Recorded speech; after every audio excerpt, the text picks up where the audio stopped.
Eh, yung isa pang type ng demand, yung irregular demand. So, yung irregular demand naman is yung fluctuation. Nung fluctuation, minsan mataas yung demand, then may pambili, minsan bababa yung demand kasi nga, yung naka-base yun dun sa pera ng tao.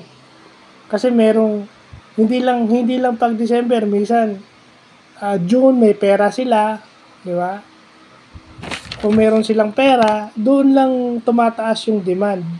Kapag hindi, bababa yung demand. So, yun yung demand na irregular. Again, di ba? Yun yung common sa atin, di ba? Kung kailan may pera, doon tataas yung demand. Then, pagka walang pera yung mga tao, doon bababa. Di ba? At saka hindi, yun din yung supply, di ba? Di ba? Pagka,